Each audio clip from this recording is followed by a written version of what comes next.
Good morning વિદ્યાર્થી મિત્રો, કેમ છો બધા? મજામાં? આજે વિદ્યાર્થી મિત્રો આપણે ધોરણ 12 ની અંદર ચેપ્ટર નંબર 1 સૂચકાંક વિશે અભ્યાસ કરીશું. બરાબર? તો સૌપ્રથમ ટાઇટલ આપેલું છે સૂચકાંક કોને કહેવાય.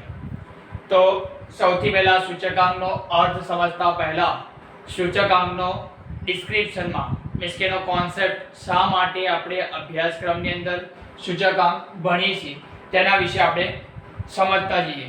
તો અહીંયા મેં એક હાઇલાઇટ આપેલી છે કે સમય અનુસાર વસ્તુની કિંમત, માંગ, પુરવઠો, ઉત્પાદન, રોજગારી, રાષ્ટ્રીય આવક, મૂડી, આયાત, જકાત, નિકાસ, જન્મદર અને મૃત્યુદર વગેરેમાં સતત ફેરફાર જોવા મળતો હોય છે.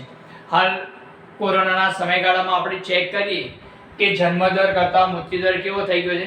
વધારે થઈ ગયો છે. એવું ના હોય કે જન્મદર જેટલો વધારે હોય એટલો જ મૃત્યુદર વધારે હોય, એવું ક્યારેય બની શકે નહીં.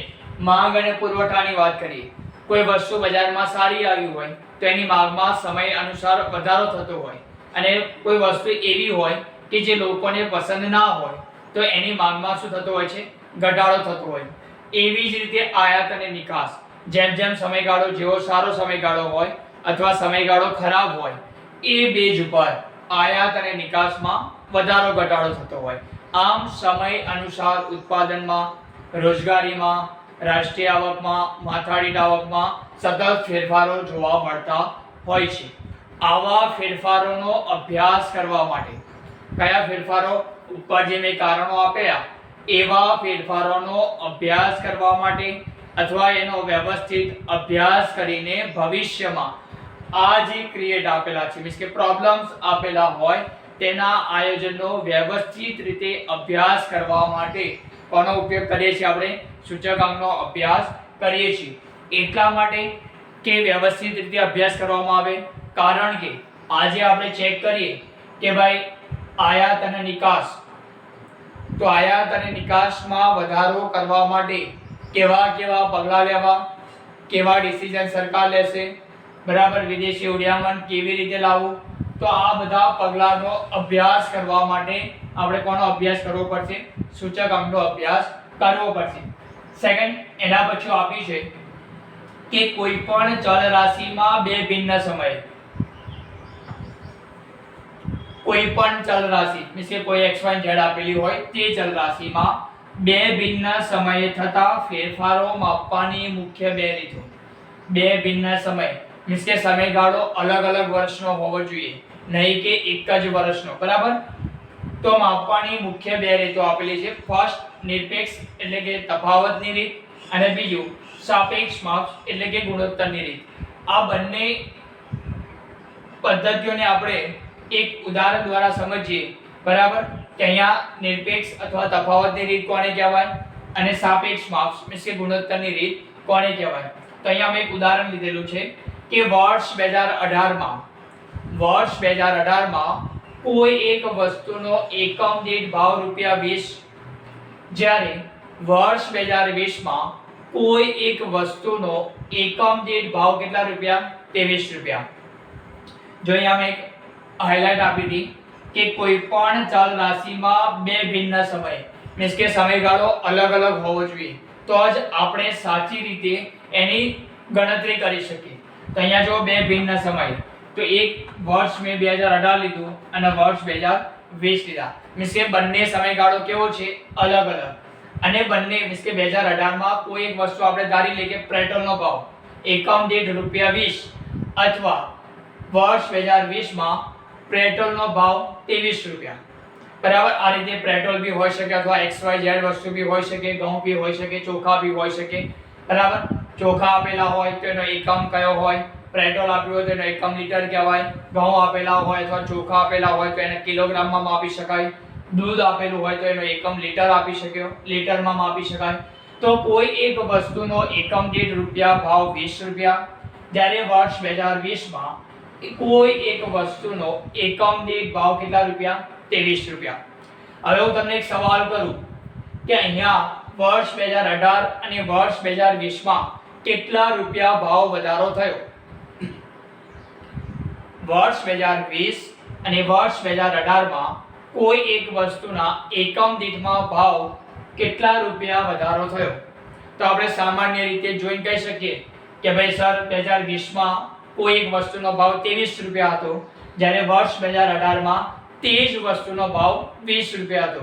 મીન્સ આપણે સાદી રીતે કેલ્ક્યુલેશન કરી દઈએ કે ભાઈ 23 માઈનસ 20, તો કે ભાઈ આ વસ્તુનો ભાવ 2018 થી માંડી 2020 સુધીના સમયગાળામાં આ વસ્તુનો ભાવ કેટલા રૂપિયા? 3 રૂપિયાનો વધારો થયો. આપણે આ રીતે કેલ્ક્યુલેશન આપી દઈએ, પરંતુ શું આ રીત સાચી છે? કેમ કે વર્ષ 2018 અને વર્ષ 2020, 18, 19 અને 20 3 વર્ષના સમયગાળામાં કોઈ એક વસ્તુના ભાવમાં કેટલા રૂપિયા વધારો? 3 રૂપિયા વધારો થયો. દેખીતી રીતે આપણને એવું લાગે કે આ 3 રૂપિયા વધારો છે, બરાબર. એટલા માટે અહીંયા અમે લખ્યું કે 23 માઈનસ 20 મીન્સ કે 2020 ના કોઈ એક વસ્તુના ભાવમાંથી વર્ષ 2018 ના કોઈ એક વસ્તુનો ભાવ બાદ કરીએ તો આપણને કેટલા રૂપિયા? 3 રૂપિયા મળે, બરાબર. આ સીધી રીતે આપણે તફાવતની રીત, એટલા માટે આ રીતને શું કહેવામાં આવે છે? નિરપેક્ષ અથવા તફાવતની રીત કહેવામાં આવે. દેખીતી રીતે આપણને લાગે છે કે વર્ષ 2018 થી વર્ષ 2020 સુધીમાં કોઈ એક વસ્તુના ભાવમાં 3 રૂપિયા વધારો થયો. પરંતુ વિદ્યાર્થી મિત્રો, જ્યારે આપણે આંકડાશાસ્ત્રનો અભ્યાસ કરતા હોય, આંકડાશાસ્ત્ર વિષયના લગતે સૂચકાંકનો પણ અભ્યાસ કરતા હોય, એવા સમયગાળા દરમિયાન જો આપણે તફાવતની રીત દ્વારા કોઈ માપ નક્કી કરીએ તો તે માપ સાચી રીતે નક્કી કરી શકતા નથી. એટલા માટે સેકન્ડ મેથડ આપી છે કે સાપેક્ષ માપ. સાપેક્ષ માપનું બીજું નામ આપ્યું છે કે ગુણોત્તરની રીત, બરાબર. તો આપણે ચેક કરીએ કે ગુણોત્તરની રીત કેવી રીતે કહેવાય. એ જ એક્ઝામ્પલ રકમ બી એ લઈએ કે વર્ષ 2018 માં કોઈ એક વસ્તુનો એકમ દીઠ ભાવ 20 રૂપિયા, જ્યારે વર્ષ 2020 માં કોઈ એક વસ્તુનો એકમ દીઠ ભાવ 23 રૂપિયા. મીન્સ કે વર્તમાન સમયગાળામાં કોઈ એક વસ્તુનો ભાવ 23 રૂપિયા, જ્યારે એના આગળના વર્ષનો, અગાઉના વર્ષનો વર્ષ 2018 માં ભાવ કેટલો હતો? 23 રૂપિયા. જ્યારે પણ ગુણોત્તર મેળવવાની વાત હોય અથવા સાપેક્ષ માપની વાત હોય, તો સાપેક્ષ માપની વ્યાખ્યા આપવી હોય તો આ રીતે આપી શકાય કે આધાર વર્ષ, બરાબર. 2020 ની આપણે સરખામણી કોની સાથે કરી? 2018 સાથે. તો જે વર્ષ સાથે આપણે સરખામણી કરતા હોય તે વર્ષને આપણે શું કહીશું? આધાર વર્ષ. તો ચાલુ વર્ષ કોને કહેવાય? 2020. તો ચાલુ વર્ષ અથવા વર્તમાન સમયગાળા દરમિયાન ચાલતું વર્ષ.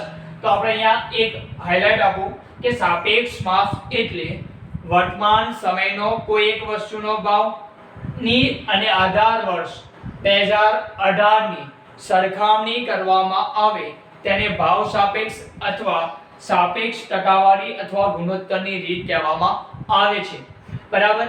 એનો ફોર્મ્યુલા P1 ભાગ્યા P0 થાય એ આપણે નેક્સ્ટ લેક્ચરમાં ડિસ્કસ કરીશું કે P1 નો મતલબ થાય ચાલુ વર્ષનો ભાવ ભાગ્યા P0 નો મતલબ થાય આધાર વર્ષનો ભાવ. તો અહીંયા વસ્તુના ભાવનો ગુણોત્તર બરાબર મેં અહીંયા 23 ભાગ્યા 20 એટલા માટે લખ્યું છે કે એનું ફોર્મ્યુલા આપેલું P1 ભાગ્યા P0. P1 ભાગ્યા P0. P1 નો મતલબ થાય કે ચાલુ વર્ષનો ભાવ. ચાલુ વર્ષ અહીંયા 2020 આપ્યો છે, એનો ભાવ ₹23 ભાગ્યા P0. P0 નો મતલબ થાય આધાર વર્ષનો ભાવ. મીન્સ કે ચાલુ વર્ષની જે વર્ષ સાથે સરખામણી કરવામાં આવે તેને આધાર વર્ષ તરીકે ઓળખવામાં આવે. તો અહીંયા આધાર વર્ષ 2018 આપેલો છે, તો તેનો ભાવ 20. તો 23 ભાગ્યા 20, તો આપણને ગુણોત્તર કેટલો મળ્યો? 1.15. કેટલા? 1.15. પરંતુ વિદ્યાર્થી મિત્રો, ઘણા બધા વિદ્યાર્થીઓ એવા હોય અથવા ઘણા બધા સ્કોલર્સ બી એવા હોય કે જેમને ગુણોત્તરની ભાઈ અમને ગુણોત્તરમાં કઈ ખબર ના પડે, આવું કહેનારા વ્યક્તિ પણ મળતા હોય છે. તો જ્યારે પણ આધુનિક સમયગાળામાં ગુણોત્તરને આપણે ટકાવારીમાં કન્વર્ટ કરીએ, ટકાવારીમાં એટલા માટે ફેરવવામાં આવે કે સૂચકાંક પણ એક સાપેક્ષ ટકાવારી માપ છે, બરાબર. તો જ્યારે પણ સૂચકાંકનો અભ્યાસ કરતા હોય તો હંમેશા ગુણોત્તરને ટકાવારીમાં ફેરવવામાં આવે અને હંમેશા ટકાવારી 100 એ કન્વર્ટ કરવામાં આવે. તો જ્યારે પણ 1.15 ગણો વધારો થયો, પરંતુ એકચ્યુઅલમાં 1.15 ગણો પણ કેટલા રૂપિયા અથવા કેટલા ટકા ફેરફાર થયો તે જાણવા માટે આપણે ગુણોત્તરને શામાં ટકાવારીમાં ફેરવતા હોઈએ છીએ. તો અહીંયા જો 1.15 ગુણોત્તરનો મતલબ થાય કે ગુણા, તો 1.15 ને ટકાવારી સ્વરૂપ 100 એ ગુણાકાર કરતા આપણને કેટલા રૂપિયા મળશે? 115%. કેટલા? 115%. હવે એકચ્યુઅલમાં આપણે વધારો જોઈએ કે કેટલા ટકા વધારો થયો. તો 100 ને કુલ વધારો 115 ની સરખામણી આપણે 100 સાથે કરીએ, મીન્સ કે 18 વર્ષની ટકાવારી 100, તો 115 માઈનસ 100 બરાબર કેટલા? 15%. કેટલા? 15%. તો જ્યારે પણ ગુણોત્તરને ટકાવારીમાં ફેરવવામાં આવે ત્યારે આપણે કહી શકીએ કે આ મેથડ કઈ હશે? સાપેક્ષ ગુણોત્તરની રીત. અહીંયા વિદ્યાર્થી મિત્રો આપણે કમ્પેરિઝન કરીએ. અહીંયા નિરપેક્ષ તફાવતની રીત પ્રમાણે આપણને કેટલા રૂપિયા? 3 રૂપિયા વધારો દેખાતો હતો. પરંતુ જ્યારે સાપેક્ષ ટકાવારીના બેઝ પ્રમાણે આપણે સૂચકાંકમાં વધારો અથવા ઘટાડો, મીન્સ કે વસ્તુની કોઈ એકમ દીઠમાં વધારો થયો કે ઘટાડો થયો અને કેટલા રૂપિયા અથવા કેટલા ટકાવારી વધારો થયો એ જાણવા માટે આપણે કઈ રીતનો ઉપયોગ કરીએ છીએ? સાપેક્ષ ગુણોત્તરની રીત. તો અહીંયા નિરપેક્ષ તફાવતની રીતમાં આપણે વર્ષ 2018 અને વર્ષ 2020 ના સમયગાળા દરમિયાન આપણે નક્કી કર્યું કે ભાઈ 3 રૂપિયા વધારો થયો. પરંતુ જ્યારે સાપેક્ષ ગુણોત્તરની રીત દ્વારા આપણે ચેક કર્યું તો આપણને એકચ્યુઅલમાં જાણવા મળ્યું કે વર્ષ 2018 અને વર્ષ 2020 માં 3 રૂપિયા તો ખરા, પરંતુ 15% વધારો થયો. ડિફરન્ટ લાગે ને આપણને કે ભાઈ 3 રૂપિયા તો નોર્મલી હશે, પરંતુ 15% વધારો થયો.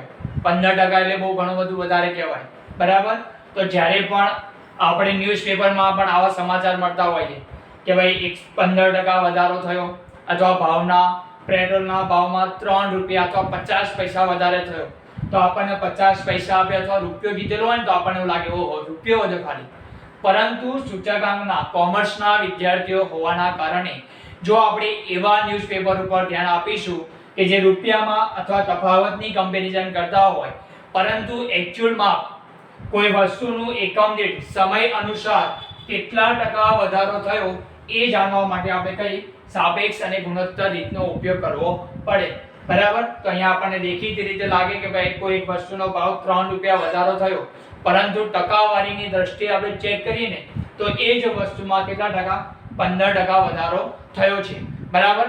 તો જ્યારે પણ હવે નેક્સ્ટ ટાઈમ કોમર્સના વિદ્યાર્થીઓ છે આપણે, બરાબર? તો જ્યારે પણ ન્યૂઝપેપરમાં આવા કોઈ સમાચાર સાંભળીએ કે ભાઈ 3 રૂપિયા વધારો થયો, તો થોડો વધારે અભ્યાસ કરીએ અને ટકાવારીમાં કન્વર્ટ કરીએ તો આપણે સૂચકાંકને સાચા અર્થમાં જાણી શકીશું, બરાબર? તો ચલો હવે આપણે નેક્સ્ટ સૂચકાંકની ડેફિનેશન્સ અથવા વ્યાખ્યા તરફ આગળ વધીએ. આ તો નેક્સ્ટ ટોપિક સૂચકાંકનો અર્થ, બરાબર? તો સૂચકાંક કોને કહેવાય? તો સૌપ્રથમ આપણે ચેક કરીએ સૂચકાંક. હા તો વિદ્યાર્થી મિત્રો નેક્સ્ટ ટોપિક આપ્યો કે સૂચકાંકનો અર્થ. સૂચકાંક કોને કહેવાય? તો આપણે આગળના એક્ઝામ્પલમાં જોયું કે ભાઈ સૂચકાંક હંમેશા સાપેક્ષ ટકાવારીમાં ફાઇન્ડ આઉટ કરવો પડે. તો પહેલા એની વ્યાખ્યા દ્વારા આપણે એક ઉદાહરણ બી સમજીએ, એનો ફોર્મ્યુલા બી ચેક કરીએ કે સૂચકાંક એટલે કોઈ પણ ચલની કિંમતમાં, ચલ x y z હોય, અહીંયા મેં ચલ લીધા છે ઘઉં અને પેટ્રોલ, બરાબર? કે કોઈ નિશ્ચિત સમયમાં, તો કોઈ પણ ચલની કિંમતમાં કોઈ પણ નિશ્ચિત સમયમાં તે ચલની કિંમતમાં સાપેક્ષમાં થતો ટકાવારી ફેરફાર એટલે સૂચકાંક. ફરીથી, કોઈ પણ ચલની કિંમતમાં કોઈ નિશ્ચિત સમયમાં તે ચલની કિંમતમાં સાપેક્ષ થતો ટકાવારી, કયો ટકાવારી? સાપેક્ષ થતો ટકાવારી ફેરફાર એટલે સૂચકાંક. આપણે આગળ સાપેક્ષ માપ એટલે કે ગુણોત્તરની રીત પણ ચેક કરી અને તફાવતની રીત ચેક કરી, પરંતુ તફાવતની રીતે સૂચકાંકનું અનુમાન કરી શકાય નહીં. એટલા માટે ડેફિનેશન્સમાં વ્યાખ્યાની અંદર સ્પષ્ટ ઉલ્લેખ આપેલો છે તે ચલની કિંમતમાં સાપેક્ષમાં થતો ટકાવારી ફેરફાર એટલે સૂચકાંક. બરાબર. તો અહીંયા ચેક કરી વ્યાખ્યાના અનુસંધાનમાં આપણે સમજવાનો પ્રયત્ન કરીએ કે કોઈ પણ ચલની કિંમતમાં, તો અહીંયા બે ચલ લીધેલા છે મેં, એક ઘઉં અને બીજું પેટ્રોલ. જ્યારે ઘઉંનો એકમ કયો હોય, આપણે જ્યારે પણ ઘઉંને જોખવામાં આવે તો કઈ રીતે જોખીએ છીએ આપણે? કિલોગ્રામમાં. જ્યારે પેટ્રોલનો એકમ કયો? લીટર. બરાબર. તો અહીંયા શું આપ્યું છે? કોઈ નિશ્ચિત સમયમાં કોઈ પણ ચલની કિંમતમાં કોઈ નિશ્ચિત સમયગાળામાં. નિશ્ચિત સમયગાળો મીન્સ કે અહીંયા મેં લીધા છે વર્ષ 2010 અને વર્ષ 2020. જ્યારે પેટ્રોલમાં પણ વર્ષ 2010 અને વર્ષ 2020. તે ચલની કિંમતમાં સાપેક્ષમાં થતો ટકાવારી ફેરફાર એટલે સૂચકાંક. મેં હમણાં વાત કરી કે જ્યારે પણ કોઈ એક ચલની સરખામણી કરતા હોય ત્યારે કોઈ બે નિશ્ચિત અથવા બે ભિન્ન સમયગાળો હોવો જોઈએ. તો અહીંયા બે ભિન્ન સમયગાળો આપેલો છે, વર્ષ 2010 અને વર્ષ 2020. ઘઉંની વાત કરીએ આપણે તો ઘઉંનો ભાવ વર્ષ 2010 માં 10 રૂપિયા હતો, જ્યારે ઘઉં વર્ષ 2020 માં રૂપિયા કેટલા? 20 રૂપિયા. પરંતુ કયામાં? કિલોગ્રામની વાત કરું છું. 1 કિલોગ્રામનો ભાવ 10 રૂપિયા અને વર્ષ 2020 માં 1 કિલોગ્રામ ઘઉંનો ભાવ કેટલા રૂપિયા? 25 રૂપિયા. તો આપણે તફાવતની રીત પ્રમાણે એટલે કે નિરપેક્ષ તફાવતની રીત પ્રમાણે ચેક કરીએ તો આપણે આસાનીથી કહી શકીએ કે સાહેબ વર્ષ 2010 અને વર્ષ 2020 ના સમયગાળા દરમિયાન ઘઉંનો કિલોગ્રામ દીઠ ભાવ 15 રૂપિયા વધ્યો. કોની સરખામણીમાં? વર્ષ 2010 ની સરખામણીમાં વર્ષ 2020 માં ઘઉંનો કિલોગ્રામ દીઠ ભાવ 15 રૂપિયા વધારો થયો. એ જ રીતે વર્ષ પેટ્રોલની વાત કરીએ. પેટ્રોલનો લીટર દીઠ ભાવ વર્ષ 2010 માં 40 રૂપિયા હતો. એ જ પેટ્રોલ, બરાબર, એવું ના હોય કે 2010 માં પેટ્રોલની ગુણવત્તા અલગ હશે અને 2020 માં બીજું અલગ જાતનું પેટ્રોલ આવી ગયું. આપણે એ જ પેટ્રોલની વાત કરીએ કે એ જ પેટ્રોલનો ભાવ વર્ષ 2020 માં 1 લીટરનો ભાવ કેટલા રૂપિયા? 70 રૂપિયા. સાહેબ વર્ષ 2010 માં 40 રૂપિયા અને વર્ષ 2020 માં 70 રૂપિયા. મોંઘવારી બહુ વધી ગઈ, બરાબર. પરંતુ કેટલા રૂપિયા વધારો થયો? 30 રૂપિયા 1 પ્રતિ લીટરે. બરાબર. 1 લીટરે કેટલા રૂપિયા? 30 રૂપિયા વધારો થયો. આપણે નિરપેક્ષ તફાવતની રીત પ્રમાણે ચેક કર્યું. પરંતુ આપણને સૂચકાંકની વ્યાખ્યામાં શું કીધું છે કે નિરપેક્ષ તફાવતની રીત નહીં, પરંતુ તે ચલની કિંમતમાં સાપેક્ષમાં થતો ટકાવારી ફેરફાર. સાપેક્ષમાં થતો ટકાવારી ફેરફાર એટલે સૂચકાંક. તો અહીંયા આપણે ચેક કરીએ કે સાપેક્ષ ટકાવારી અથવા સાપેક્ષ માપની ગુણોત્તરની રીત મુજબ ચેક કરીએ કે ભાઈ ઘઉંનો ગુણોત્તર ચેક કરીએ આપણે, બરાબર. લાસ્ટ ટાઈમ જે અહીંયા ઉપર ભાવ લખેલા છે એ જ રીતે, બરાબર. હવે સાપેક્ષ માપ મુજબ સમજવું હોય તો સૌથી પહેલા આપણે એનું સૂત્ર ચેક કરીએ. સૂચકાંકનું સૂત્ર શું છે કે સૂચકાંકને અંગ્રેજીમાં ઇન્ડેક્સ નંબર કહેવામાં આવે. શું કહેવામાં આવે? ઇન્ડેક્સ. Index number. તો સૂચકાંક બરાબર ચાલુ વર્ષની ચલની કિંમત ભાગ્યા આધાર વર્ષની ચલની કિંમત ગુણ્યા 100. અને એનું ટૂંકું નામ સૂચકાંકને ઇંગ્લિશમાં ઇન્ડેક્સ નંબર. તો ઇન્ડેક્સનો પહેલો i, એટલા માટે અહીંયા લખ્યું છે i બરાબર ચાલુ વર્ષનો ભાવ અથવા ચાલુ વર્ષની ચલ કિંમત, એને p1 વડે દર્શાવી શકાય અને આધાર વર્ષની ચલની કિંમતને p0 વડે. મીન્સ કે અહીંયા લખાય કે i બરાબર p1 ભાગ્યા p0 ગુણ્યા 100. આ હંમેશા ફોર્મ્યુલા યાદ રાખવાનો છે આપણે બધાએ, બરાબર. સૂચકાંકનો ફોર્મ્યુલા શું? તો i બરાબર p1 ભાગ્યા p0 ગુણ્યા 100. p1 નો મતલબ થાય ચાલુ વર્ષની ચલની કિંમત અને p0 મતલબ થાય આધાર વર્ષની ચલની કિંમત. હવે ચાલુ વર્ષ મીન્સ કે વર્તમાનમાં જે વર્ષ ચાલતું હોય તે, અને p0 મતલબ કે જે વર્ષની આપણે વર્તમાન સમયગાળાની જે વર્ષ સાથે સરખામણી કરતા હોય, મીન્સ કે ભૂતકાળનું કોઈ વર્ષ આપેલું હોય એને આપણે શું કહીશું? આધાર વર્ષ તરીકે ગણીશું. હવે આપણે આ સૂચકાંકના સૂત્ર મુજબ સૂચકાંકની વ્યાખ્યાને સાપેક્ષ માપ અથવા ગુણોત્તરની રીત મુજબ સમજવાનો પ્રયત્ન કરીએ.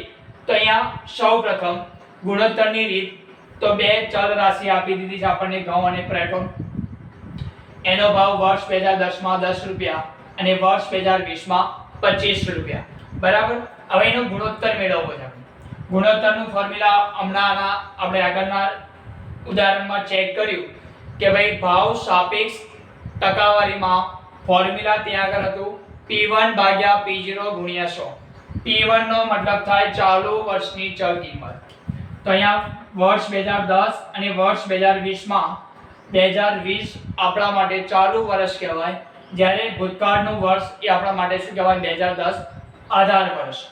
તો P1 નો મતલબ થાય ચાલુ વર્ષ.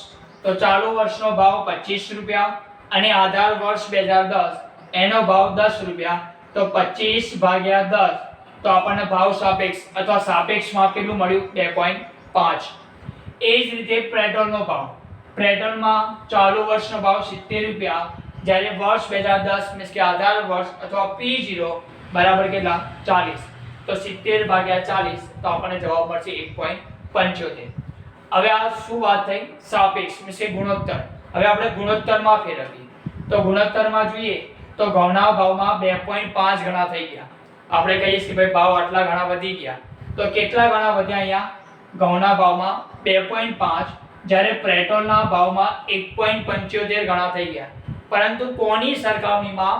તો વર્ષ 2010 ની સરખામણીમાં વર્ષ 2020 માં ઘઉંના ભાવ 2.5 ગણા થયા, જે એ જ રીતે પેટ્રોલના ભાવ 1.75 ગણા થયા.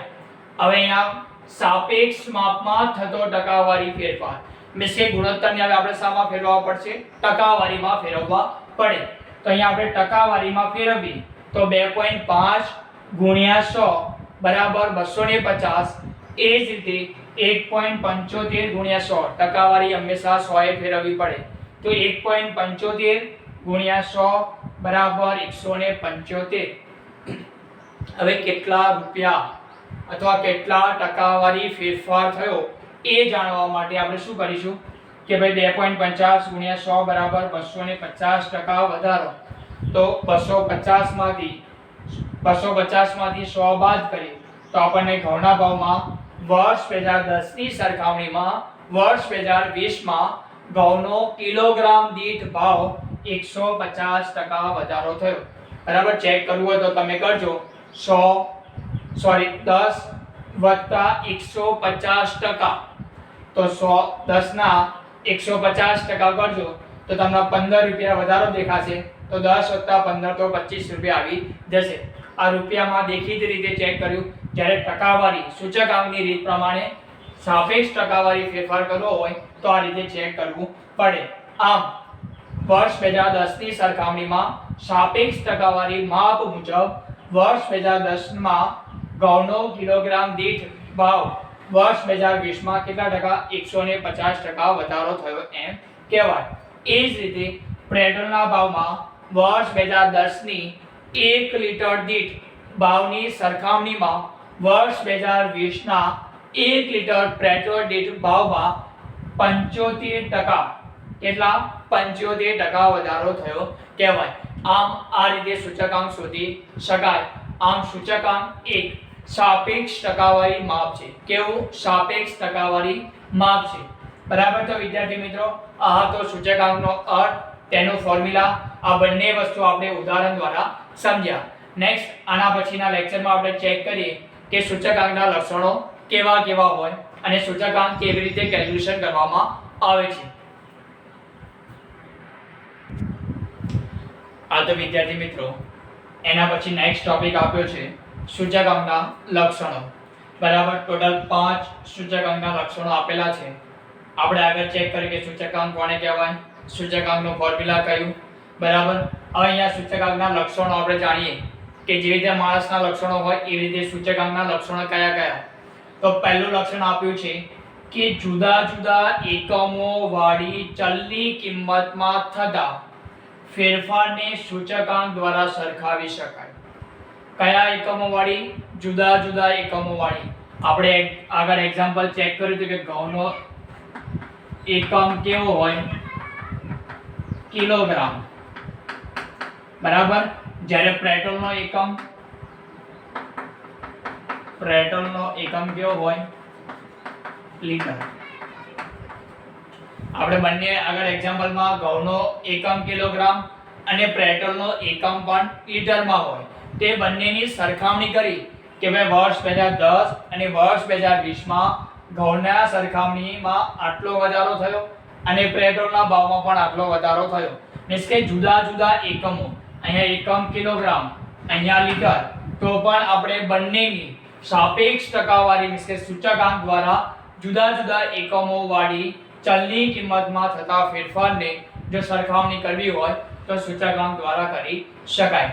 એવી જ રીતે કોઈ પણ XYZ વસ્તુ આપેલી હોય, ભલે એનો એકમ ડઝન આપેલો હોય, નંગ આપેલો હોય, લીટર આપેલો હોય, કિલોગ્રામ આપેલો હોય, ક્વિન્ટલ આપેલો હોય, એવા જુદા જુદા એકમો વાળી વસ્તુની સરખામણી પણ સૂચકાંક દ્વારા કરી શકાય.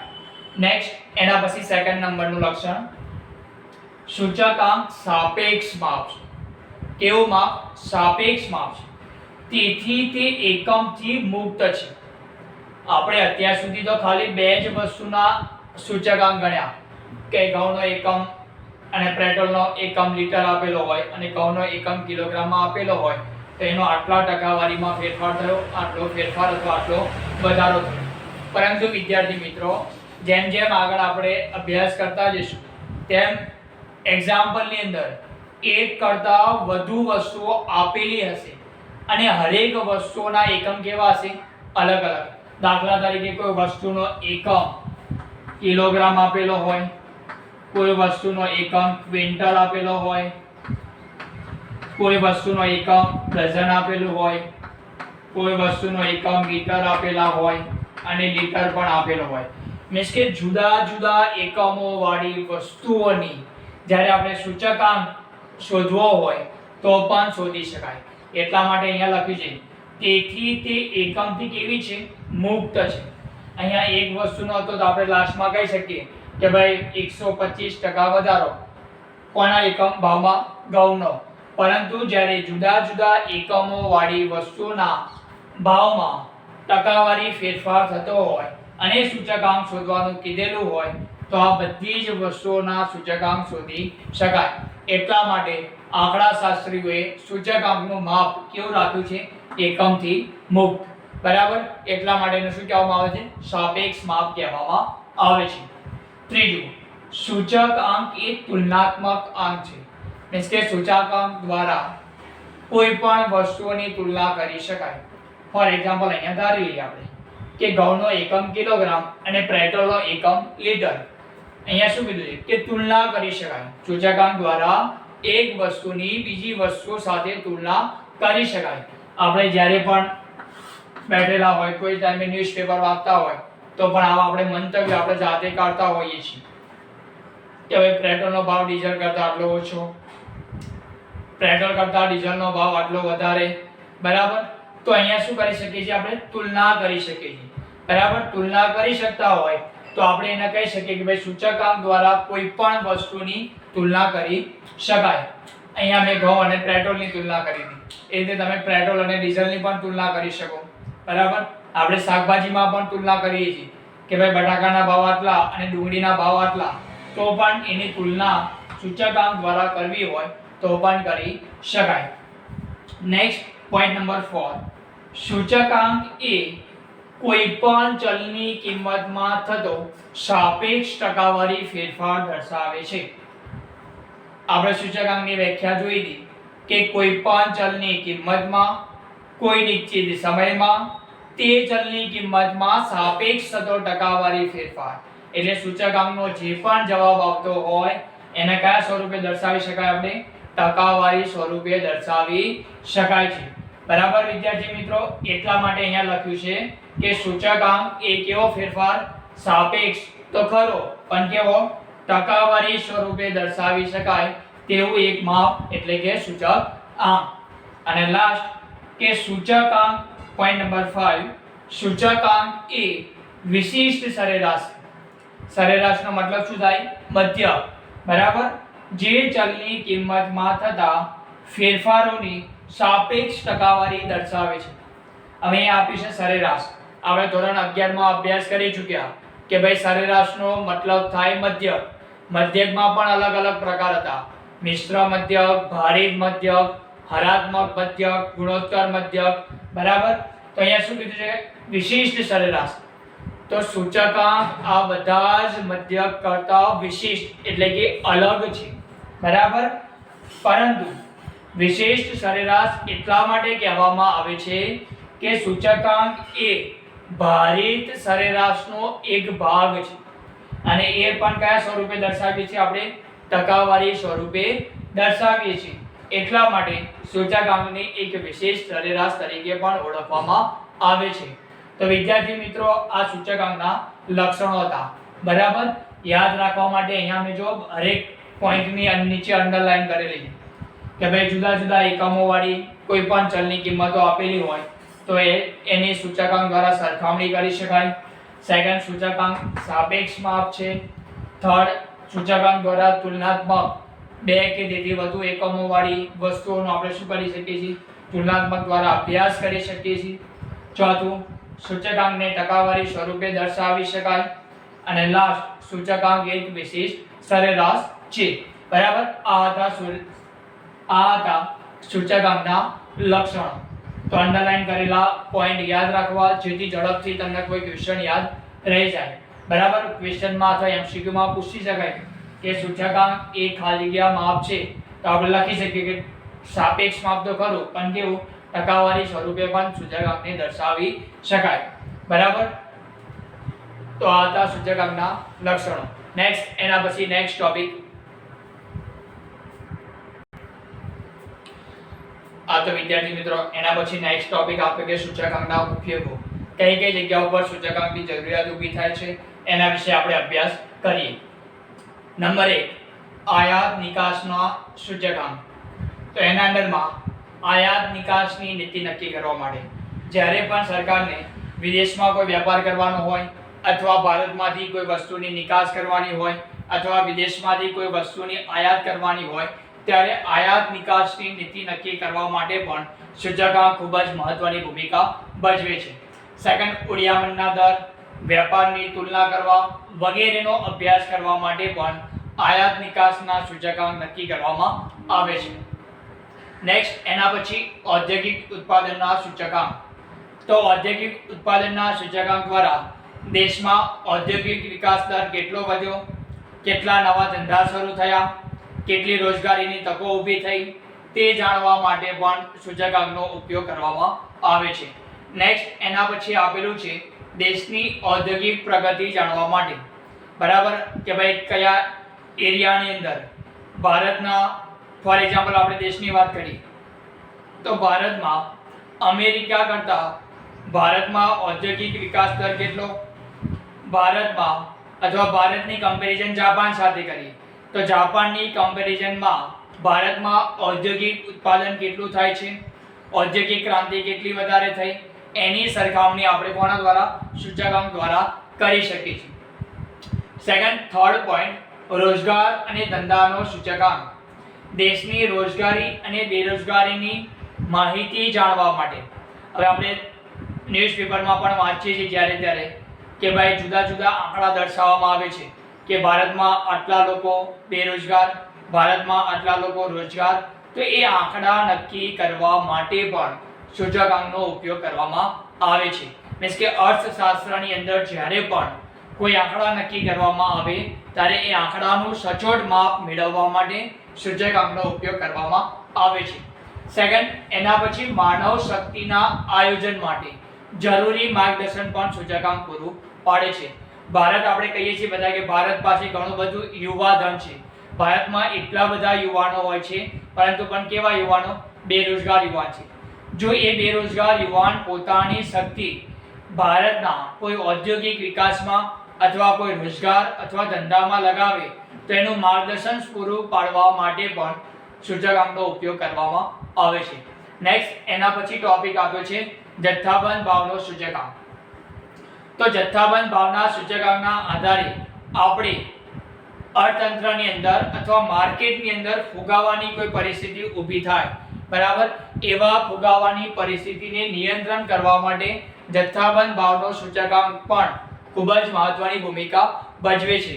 જો ફુગાવાને નિયંત્રિત કરવામાં ના આવે તો ઘણી બધા પ્રોબ્લેમ ક્રિએટ થઈ શકે છે. એટલા માટે ફુગાવાની પરિસ્થિતિને નિયંત્રિત કરવા માટે જથ્થાબંધ ભાવનો સૂચકાંક ઉપયોગમાં લેવામાં આવે છે. સેકન્ડ, સરકારની દેશની કર નીતિનો મતલબ થાય ટેક્સ પ્લાનિંગ ની નીતિ ઘડતર માટે પણ ઉપયોગી થાય છે. હવે આપણે દર વર્ષે ફેબ્રુઆરી મહિનામાં સરકાર ટેક્સ સ્લેબ જાહેર કરે છે, પરંતુ ટેક્સ સ્લેબ જાહેર કરતા પહેલા સરકારે ઘણા બધા એનાલિસિસ કરવા પડે છે. એનાલિસિસ કર્યા પછી વ્યક્તિની આવક કેટલી, વ્યક્તિની ધંધા રોજગારમાં આવક કેટલી, બરાબર, ઔદ્યોગિક એકમના ઉત્પાદનમાં કેટલો વધારો થયો, એ બધી જ વસ્તુ નક્કી કર્યા પછી જ સરકાર જે તે માળખાને લગતી ટેક્સ કર નીતિ નક્કી કરવા માટે પણ સૂચકાંકનો ઉપયોગ કરવામાં આવે છે. સેકન્ડ, વેપારીઓ અને ઉદ્યોગપતિ પોતાના વેપાર અંગેની નીતિ નક્કી કરે છે. તો સૌથી પહેલા સરકાર જે તે વર્ષને અનુરૂપ વર્ષના સમયગાળા દરમિયાન નેક્સ્ટ યર માટે ટેક્સ પ્લાનિંગ નક્કી કરશે.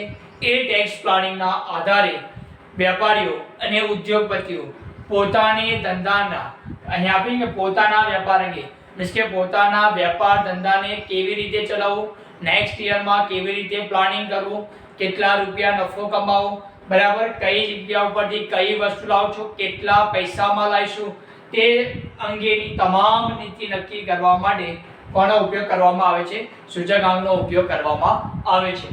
નેક્સ્ટ, એના પછી ટોપિક આપ્યો છે પોઈન્ટ નંબર 7, રાષ્ટ્રીય આવક. તો રાષ્ટ્રીય આવક કોને કહેવાય? તો જે તે દેશની કુલ આવકને જે તે દેશની કુલ વસ્તી વડે ભાગવામાં આવે અને જે આવક પ્રાપ્ત થાય તેને શું કહેવામાં આવે છે? રાષ્ટ્રીય આવક કહેવામાં આવે. તો રાષ્ટ્રીય આવકમાં સૂચકાંકનું શું ઉપયોગી થાય? તો એમાં આપ્યું છે ફર્સ્ટ, દેશની આર્થિક પરિસ્થિતિનું મૂલ્યાંકન કરવા માટે. જે દેશની રાષ્ટ્રીય આવક વધારે તે દેશનો વિકાસ પણ કેવો? વધારે. તે દેશમાં માળખાગત સુવિધાઓ પણ કેવી? વધારે. બરાબર, માળખાગત સુવિધાઓમાં બધી જ વસ્તુ આવી ગઈ. વ્યક્તિનું જીવન ધોરણ પણ આવી ગયું, વ્યક્તિનો ધંધો અને રોજગાર પણ આવી ગઈ, વ્યક્તિની પ્રાથમિક જરૂરિયાતો પણ આવી ગઈ, વ્યક્તિની સલામતીની પણ જરૂરિયાતો, વ્યક્તિની મેડિકલ આરોગ્ય લગતીની સુવિધાઓ પણ નક્કી કરવા માટે મીન્સ કે સમગ્ર દેશનું અર્થતંત્રનું મૂલ્યાંકન કરવા માટે પણ રાષ્ટ્રીય આવકના સૂચકાંક પણ ઉપયોગ લેવામાં આવે છે. સેકન્ડ આપીશ કે રાષ્ટ્રીય આવક અને માથાદીઠ આવક વચ્ચેનો અંદાજ મેળવવા માટે. બરાબર, કે ભાઈ ભારતની રાષ્ટ્રીય આવક કેટલી, ભારતમાં રહેતો હરેક વ્યક્તિ પર દીઠ માથાદીઠ આવકનો અંદાજ મેળવવા માટે પણ સૂચકાંકનો ઉપયોગ કરવામાં આવે છે. નેક્સ્ટ, એના પછી આપી છે જીવન નિર્વાહ. જીવન નિર્વાહ મીન્સ કે જીવન જીવવા માટે વ્યક્તિને કેવા કેવા પ્રકારની જરૂરિયાત ઊભી થશે તે અંગેના સૂચકાંકનો પણ અહીંયા સમાવેશ કરવામાં આવ્યો છે. ફર્સ્ટ, નાણાંની ખરીદ શક્તિ નક્કી કરવા માટે. ઘણી વખત માર્કેટમાં આપણે જઈએ, વસ્તુ લેવાની ઈચ્છા તો થાય પરંતુ પાકીટમાં પૈસા જ ના હોય તો મીન્સ કે વ્યક્તિની ખરીદ શક્તિ, પર્ચેસિંગ પાવર જે કહેવાય, એ નક્કી કરવા માટે પણ સૂચકાંક સૌથી મહત્વની ભૂમિકા ભજવતી હોય છે. આપણે લાસ્ટ ટાઈમ ગયા વર્ષમાં આપણે વાત કરીએ કે ઓનિયનના ભાવ 100 રૂપિયા કિલો, જે વસ્તુનો ભાવ પહેલા 2 કે 3 રૂપિયા પર કેજી મળતા હતા, એ જ વસ્તુનો ભાવ ગયા વર્ષે આપણે ચેક કર્યું હતું કે ભાઈ 100 રૂપિયા ઓનિયન ડુંગળી 100 રૂપિયાની પાર થઈ ગઈ હતી. તો અમુક સમયે જે ગરીબ વ્યક્તિ મીન્સ કે સમાજની એવી વ્યક્તિ, બોટમ લેવલની વ્યક્તિ, બરાબર, તળ સપાટીના જે લોકો હતા, એ લોકો પ્યાજ ખરીદવા માટે સક્ષમ ન હતા. તો જ્યારે પણ નાણાંની ખરીદ શક્તિ મીન્સ વ્યક્તિ કેટલી વધુમાં વધુ કેટલી વસ્તુ ખરીદી શકે એ ખરીદ શક્તિ નક્કી કરવા માટે પણ સૂચકાંકનો ઉપયોગ કરવામાં આવે છે. સેકન્ડ, કે સમાજના જુદા જુદા વર્ગના લોકોનું જીવન ધોરણનો અભ્યાસ કરવા માટે. હવે સમાજમાં આપણે બધા રહેતા હોય, બરાબર, હવે આપણા ઘરની બાજુમાં જ આપણો પાડોશી, એનું કલ્ચર અને આપણું કલ્ચર બંનેમાં આસમાન જમીનનો ફેર હોય, બરાબર. એ ગાડી લઈને 4 વ્હીલર લઈને ફરતો હોય, આપણા બાજુમાં 2 વ્હીલર હોય, તો આપણે કમ્પેરિઝન કરીએ છીએ કે ભાઈ સમાજનો આ વર્ગ એટલે કે ધનિક વર્ગ કહેવાય, સમાજનો આ વર્ગ એટલે કે ગરીબ વર્ગ. તો એની તુલના કરવા માટે, બરાબર, કઈ રીતે નક્કી થાય છે? તો સૂચકાંક દ્વારા જ આપણે નક્કી કરી શકીએ કે ભારતમાં આટલા વ્યક્તિનું જીવન ધોરણ સદ્ધર છે અને આટલા વ્યક્તિનું જીવન ધોરણ નબળું છે. તેનો અભ્યાસ નક્કી કરવા માટે પણ સૂચકાંકનો ઉપયોગ કરવામાં આવે છે. અને લાસ્ટ ટોપિક કૃષિ પેદાશનો સૂચકાંક. કોનો? કૃષિ પેદાશનો. તો આપણા ભારતના અર્થતંત્રની સૌથી મહત્વની જો કોઈ ઇન્કમ હોય તો કૃષિ ક્ષેત્રે, મીન્સ કે ખેતી દ્વારા ભારતને ઘણી બધી આવક પ્રાપ્ત થતી હોય છે. એટલા માટે અહીંયા આપ્યું છે કે દેશની કૃષિ વિષયક નીતિ નક્કી કરવા માટે, બરાબર, જો સરકાર ભારત દેશમાં ઔદ્યોગિક ક્ષેત્રમાં કામ કરતા વ્યક્તિઓને અલગ અલગ પ્રકારની લોન પૂરી પાડતા હોય તો ભારત સરકાર કૃષિ ક્ષેત્ર મીન્સ કે ભારતના ખેડૂતોને કેવા પ્રકારની લોનો પૂરી પાડવી, કેટલા ટકા ઉપર લોન આપવી, કેટલા સમયમાં પાછી લેવી, બરાબર, પાક નિષ્ફળ થાય તો એ અંગેની નીતિ કેવી, બરાબર, એ નીતિ નક્કી કરવા માટે પણ સૂચકાંકનો ઉપયોગ કરવામાં આવે છે. અને લાસ્ટ ખેત પેદાશના વ્યાજબી ભાવ નક્કી કરવા માટે, બરાબર, હજુ હમણાં જ પંજાબનો જે ઇસ્યુ થયો, બરાબર, MSP મિનિમમ સપોર્ટ પ્રાઇસ નક્કી કરવા માટે, જ્યારે બિયારણ આપણે માર્કેટમાં લેવા જઈએ તો વધારે મોંઘા ભાવમાં બિયારણ મળતા હોય, પરંતુ એ જ બિયારણ દ્વારા આપણે આપણી વસ્તુ, આપણી ખેતરમાં જે વસ્તુનું ઉત્પાદન કરીએ અને એ જ વસ્તુ માર્કેટમાં વેચવા જઈએ ત્યારે આપણે ખેડૂત બૂમો પાડતા હોય છે, અમુક ટાઈમે આપણે સાંભળતા હોય છે કે ભાઈ માર્કેટમાં કંઈ ભાવ જ નથી, આ વસ્તુ વેચવી નથી. તો એ MSP નક્કી કરવા માટે, ખેત પેદાશના વ્યાજબી ભાવ નક્કી કરવા માટે પણ સરકારને સૂચકાંક દ્વારા મહત્વની માર્ગદર્શન અથવા મહત્વની ભૂમિકા પૂરી પાડવામાં આવે છે. તો આ બધા હતા સૂચકાંકના ઉપયોગો, બરાબર. આપણે પણ આપણા રોજિંદા જીવનમાં જે પણ વસ્તુ આપણા આજુબાજુમાં જે પણ વ્યવહારો થતા હોય એમાં પણ સૂચકાંક મહત્વની ભૂમિકા ભજવતી હોય છે. એના પછીમાં નેક્સ્ટ ટોપિકમાં ડિસ્કસ કરીએ આપણે. તો આપણે વાત કરી સૂચકાંકના ઉપયોગોની, બરાબર. તો અમુક ટાઈમે પરીક્ષામાં એક વસ્તુ પૂછાય છે કે સૂચકાંકના ઉપયોગ દ્વારા આપણે દેશના અર્થતંત્રમાં થતા ફેરફારો જાણી શકીએ. માટે સૂચકાંકને આર્થિક પ્રવૃત્તિનું બેરોમીટર કહેવામાં આવે છે. કેવું બેરોમીટર? આર્થિક પ્રવૃત્તિનું. એટલા માટે અહીંયા એક વ્યાખ્યા આપેલી છે કે સૂચકાંકને આર્થિક પ્રવૃત્તિનું બેરોમીટર કહેવામાં આવે છે અને સૂચકાંકને દેશની આર્થિક પરિસ્થિતિની પારદર્શી તરીકે પણ ઓળખવામાં આવે છે, બરાબર. પારદર્શી મીન્સ કે પારદર્શક, કાચમાં જોઈએ, બરાબર, તો આપણે જેવા હોય તેવા જ દેખાઈએ. તો આખા સમગ્ર અર્થતંત્રનું જે માળખું આપણે ચેક કરવું હોય સાચી રીતે તો પણ આપણે સૂચકાંકનો ઉપયોગ કરી શકીએ. ઓકે, નેક્સ્ટ એના પછી લેક્ચરમાં આપણે અભ્યાસ કરીશું.